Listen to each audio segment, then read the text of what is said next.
Bueno, buenas tardes a todas y a todos. Es un gusto volver a encontrarnos esta vez en el seminario en una doble función, porque no solamente es el espacio habitual del Seminario Permanente de Investigación y Acción en Derecho a la Ciudad, sino que al mismo tiempo es la conferencia inaugural de las 26 jornadas de investigadores e investigadoras, becarios y becarias de Ciencias Jurídicas y Sociales. Doctor Luis Pablo Slavin, lleva el nombre de mi padre, que fue quien la fundó allá a comienzos de los 90.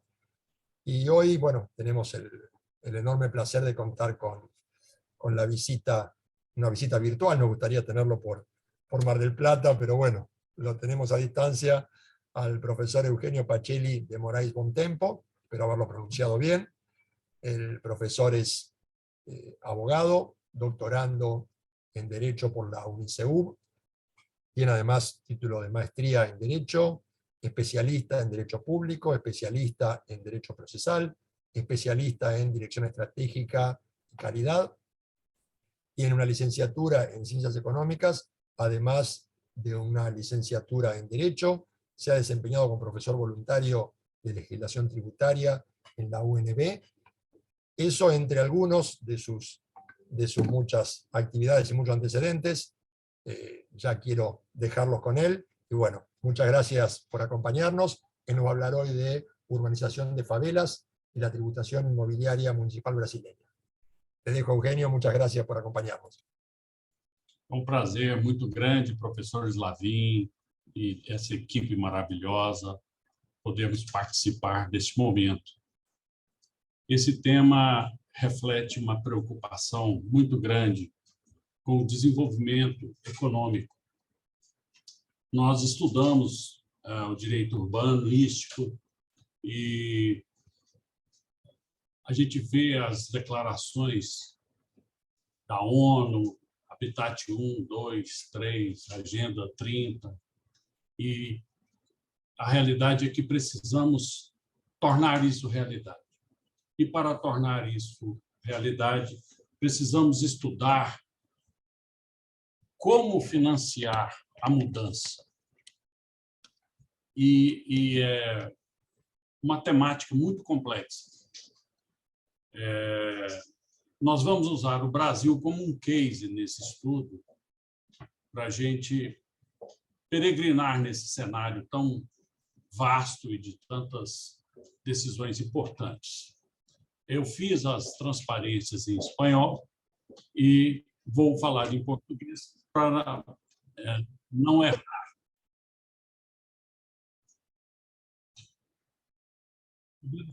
Podemos avançar, então, né?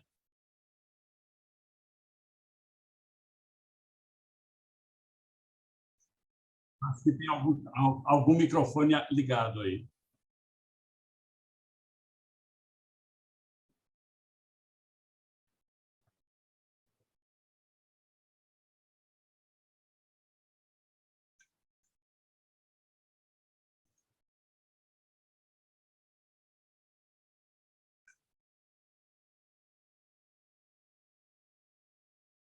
Está silenciado, Pablo, no te escuchamos. Eugenio está... Guillermo Antonio Martínez no lo puedo silenciar, acá no me deja.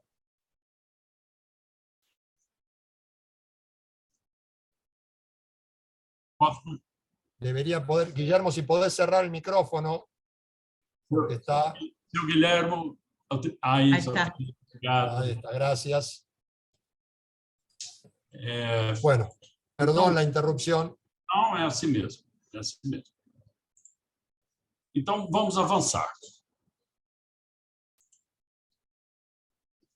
Um dos aspectos assim que nos chama muita atenção e foi objeto de minha pesquisa no mestrado foi a questão do e-commerce.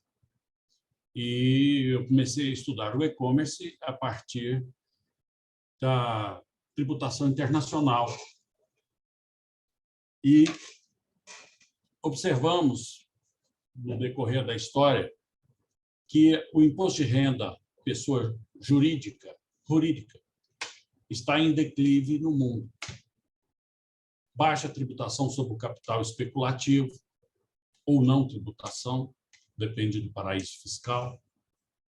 Há uma caça brutal de benefícios fiscais em troca de investimentos diretos, uma guerra fiscal internacional, subsídios agrícolas. Há uma estimativa anual de prejuízo para os países em desenvolvimento na ordem de 500 bilhões de dólares. Manobras agressivas de evasão fiscal, sediadas através de paraísos fiscais. Agora nós temos a realidade das criptomoedas, que também tem um potencial de exclusão social. E nós precisamos tomar, nós do mundo humanístico, do direito, da arquitetura, precisamos estudar esses fenômenos para proteger o nosso povo, proteger os nossos países. E toda essa realidade dessa guerra fiscal internacional tem feito com que aumente a importância da tributação sobre o consumo.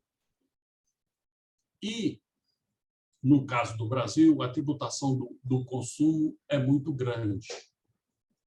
E os estados estão com poucos recursos, a União Federal tem mais recursos e os municípios estão trabalhando com poucos recursos. Então, vamos fazer um apanhado dessa situação, como é que isso vai chegando ao município. Um problema internacional grave também, que eu reputo importante a gente refletir sobre ele. No Congresso de Bretton Woods, o Keynes, juntamente com vários líderes e chefes de Estado, fixaram o padrão ouro-dólar. Acontece que, na década de 80, no início da década de 80, Richard Nixon rompeu com esse padrão ouro-dólar, injetou 300 bilhões de dólares, eurodólares, no mercado europeu, e hoje esse dinheiro está todo em paraísos fiscais, praticamente. Além de toda a movimentação e uma ciranda financeira internacional muito grave. E, até pouco tempo, tínhamos ataques especulativos incontroláveis em vários locais e os bancos centrais foram obrigados a ir desenvolvendo mecanismos de segurança. Nós não tributamos no mundo o capital especulativo. E acredito eu, todas essas opiniões são minhas, dos meus estudos, não vinculam as instituições a que eu estou ligado. Acredito que esse dinheiro é muito importante para resgatar a situação das favelas no mundo. Então, esse dinheiro estéril, ele precisa voltar a cumprir o seu papel. Piketty fala que se o capital não servir como fator de produção, ele vai ter uma produtividade nula. Essa colocação é uma colocação para a gente refletir, sobretudo quando se trata de favela. Mike Davis fala que temos favela no mundo inteiro. Temos favela, inclusive, em países ricos.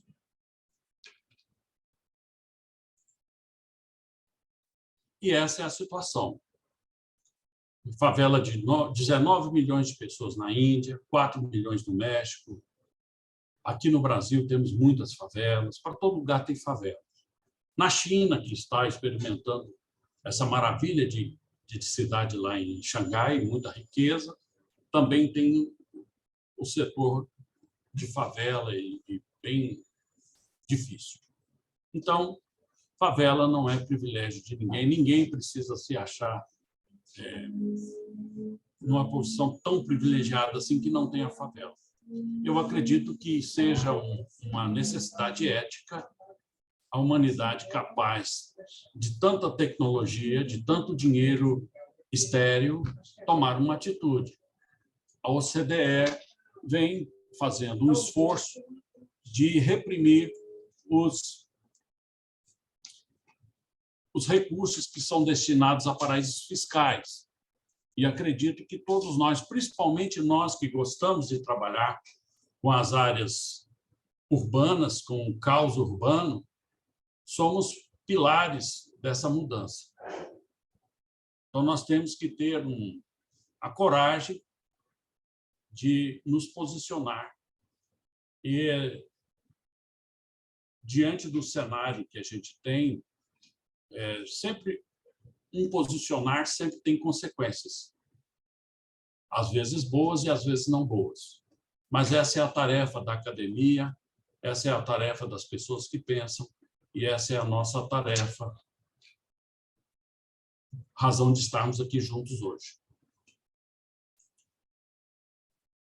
Então, eu gosto muito de Piketty, porque ele foi ele é um jovem brilhante que teve coragem de se posicionar. Ele mostrou, em séries históricas bem seguras, que a renda do capital ela se reproduz muito mais do que a renda da produção e do trabalho. Então, há nessa estrutura toda especulativa, essa estrutura toda de competição tributária internacional, contributos a que a remuneração do capital se reproduza mais do que a remuneração do fator trabalho. E isso impacta muito nas cidades, porque nas cidades existe todo um exército de pessoas para trabalhar. Sem precisar usar a terminologia marxista, mas há um exército de reserva que precisa ser empregado e trazido para a realidade. E tem um outro fator também. Nagel e Murphy são dois filósofos que resolveram estudar direito lá nos Estados Unidos e chegaram à conclusão que são os impostos que devem ser tomados como os garantes de todos os direitos. Então, é muito preocupante, por exemplo, nas crises econômicas, você ter uma baixa arrecadação tributária. E essa arrecadação também tem que ser justa. Nós vamos ver mais para frente esses elementos de justiça tributária. Nós não podemos tirar o dinamismo da economia capitalista, mas também não podemos manter uma segregação social desse porte.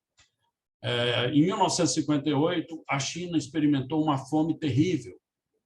Ela foi obrigada a rever os seus postulados, se abrir para o capitalismo para conseguir driblar as dificuldades. Investiu em massa e tecnologia, uma série de situações que a colocou numa situação de vanguarda.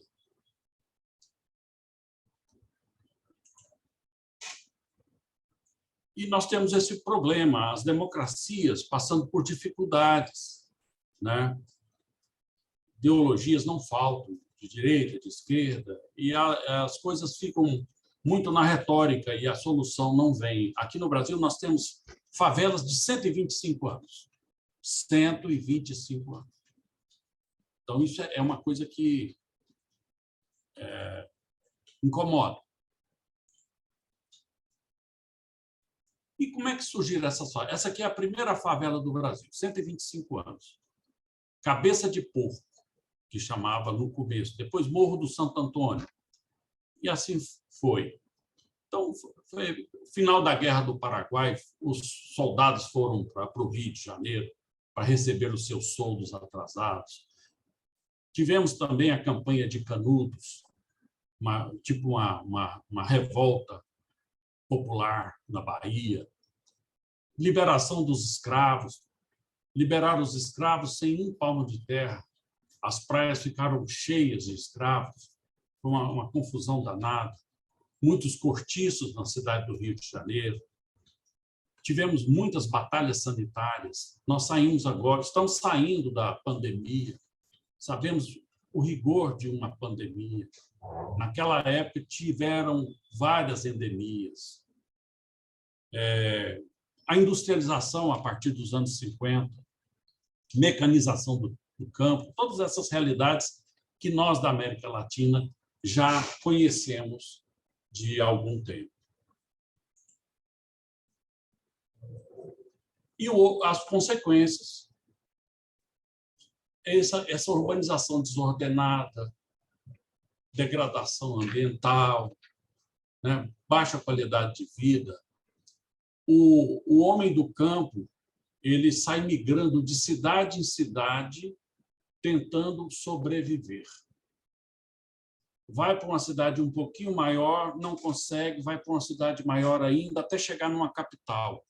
Chega na capital, não tem nem onde ficar, invade qualquer lugar, e é isso que acontece. Há um excesso de mão de obra desqualificada nas grandes capitais, subremuneradas, o que dá margem para a violência, para o narcotráfico e para tantos problemas que a gente vê